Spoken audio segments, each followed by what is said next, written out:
Bismillahirrahmanirrahim. Assalamualaikum warahmatullahi ta'ala barakatuh. Alhamdulillah Rabbil Alamin. Wassalatu wassalamu ala asyrafil anbiya wal mursalin wa ala alihi wa sahbihi ajma'in. Alhamdulillah, we are continuing on to our series of life coach training program for you all. So we are doing this based on our book, Positive Islamic Psychology, a Transcendent Model to Achieve Peace, Happiness and Success in the 21st Century. And this book also inshallah will upload into our islamicspsychology.net and our life coach training program. Our intention inshallah over the many years to train 10,000 of you, so you can be from any part of the world. As long as you understand English, you can join us online course free of charge, certified by our Khalifa Education Foundation and Islamic Psychology Center, and that you can use that as a basis for you to serve your community, serve the mosque, as well as you can also use the certification later on to build up a career in coaching, counseling, mentoring, and so on. So what is important is that we have explained to you the philosophical basis of atheism in the previous video. So what does the early man say about the ancient men? Look at the beautiful sky and they realize there must be a supernatural being. That means when modern man, we have been disconnected. We are now only seeing the neon light of the cities and we do not see the stars anymore. So once we are disconnected with the reality of the absolute wonder of this universe, we are disconnected with God. So that's why, because we are living in the city, we don't even see the night sky. We don't even see the billions and trillions of stars over the night sky. And we cannot understand why we are here. So it's very important that for us to understand that this earth is just a mere nothingness. It's just a little atom in the whole scheme of things. So I'm going to give you two videos, and then from there I'll explain to you why there is a need for a creator who created this wonderful universe for us to understand our existence on this earth, inshallah.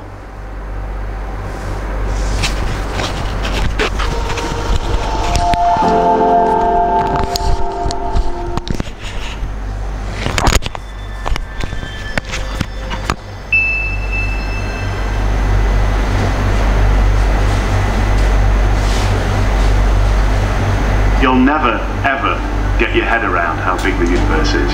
Don't go there, it's just vast, it's enormous. There's nowhere human mind, I think, can actually comprehend the true immensity of the universe. We're happy with the size of an elephant, or the size of a tree, or maybe even the size of Durham Cathedral. But I think if we go beyond that, then our brains just start to run out of gas. It may be difficult for our brains to comprehend, but that hasn't stopped astronomers endeavouring to measure the distance to the stars. One technique is to use a phenomenon called parallax.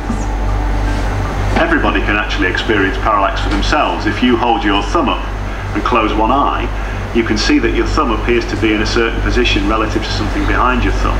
But then if you open that eye and close the other eye, you'll see your thumb appears to move relative to the object behind. The same thing happens when we look at the stars. When we look at a relatively nearby star from the Earth, it appears in a certain position relative to the other background stars. 6 months later, when the Earth is on the opposite side of the Sun, the same star will appear in a different position relative to the background. Like opening and closing one eye then the other, the star appears to move, and by measuring this apparent movement, we can calculate the true position of the star. An alternative method of measurement is to use certain stars in the sky known as standard candles. We know exactly how brightly they shine.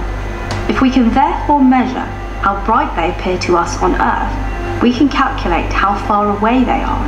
The dimmer they appear, the further they are from the Earth.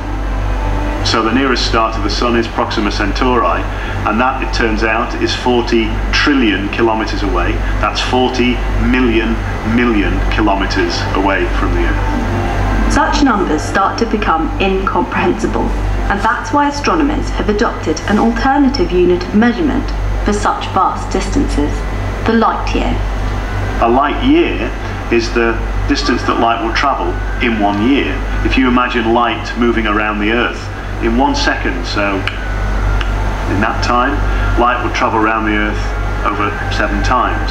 So that's fast. The speed of light is 300,000 kilometers a second. So 1 light year is about 9 million kilometers. The speed of light also leads to a curious consequence when we stare at the stars. So the light from the sun takes 8 minutes to get to the Earth. That essentially means we're looking into the past. We're looking back at the sun as it was 8 minutes ago. So if the sun was to disappear right now, we wouldn't know for 8 minutes. So a telescope, if you like, is a time machine. We're looking back in time, and the further the object is away from us, the further back in time we're seeing it. Our sun, like nearly all the stars we can see with the naked eye, sits inside the galaxy we call the Milky Way. But our galaxy is not alone in the universe. Not everything you can see in the night sky is actually in our galaxy. It turns out that some of those faint dots are in fact other galaxies. The furthest object you can see actually with the unaided eye is another galaxy called Andromeda. The light from that galaxy has taken something like 2.25 million years to get to the Earth. So if you imagine if we reverse the scenario and you're looking at the Earth from Andromeda with a very powerful telescope, you'd see no signs of cities, no civilization, no Great Wall of China. You might be lucky enough to see 1 or 2 sort of early humans hunting around on the African plains for their dinner maybe. Astronomers have always wanted to see further, using bigger and better telescopes to try and find out just how many other galaxies are out there. Until finally, we pointed the Hubble telescope at what at first appeared to be a very dark and ordinary patch of the night sky. If you imagine holding up your finger with a grain of sand on it and looking at the patch of sky that grain of sand blocks out, that's the field that the telescope zoomed in onto. And what the telescope saw was incredible. Every single speck of light in this photo is a galaxy. 10,000 galaxies in a patch of sky the size of a grain of sand held at arm's length. If this tiny patch of sky is like every other, then we can calculate how many galaxies are out there. The visible universe contains around 100 billion galaxies. Each one of those galaxies contains around about 100 billion stars. That means the visible universe contains something like 10,000 million stars. That means there are more stars in the visible universe than there are grains of sand on the Earth. The light from some of these most distant galaxies has taken around 13 billion years to get here. That's light travelling at 300,000 kilometres a second. The visible universe stretches around 13 billion light years from the Earth. So we've said the universe is big. I'm going to try and give you some idea how big. Imagine the Earth as a grain of sand. If that was the case, then our solar system, out to the orbit of the planet Neptune, would be as big as Durham Cathedral. So now let's imagine we take our solar system and we shrink it down to the size of this grain of sand. Then our galaxy, the Milky Way, would be 1,000 times bigger than this cathedral. So now we take the Milky Way galaxy and shrink it down to the size of the grain of sand. The cathedral would be the entire visible universe. The universe is big. It's really big.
So Alhamdulillah, this is to tell you that if somebody say he is an atheist, he doesn't believe in God, look at all this creation, because this earth started when there was the so-called Big Bang. We have a beginning of the existence of this universe at 13.7 billion years ago, and it's expanded so rapidly that even the visible universe is just one little stem of the whole scheme of the universe. So it's so huge you can't even imagine. It is infinity. Even the physical existence is infinite, and our earth is just the size of one teeny weeny atom, not even the size of a grain of sand. It's just one atom. And here we are living in this one atom, and here we are fighting each other over who is going to build the rocket here, who is going to kill somebody, who is going to conquer anybody. It's just an illusion of nothingness. That's why in Islam we are told to understand that Allah, the Creator, is beyond space and time, beyond this physical universe.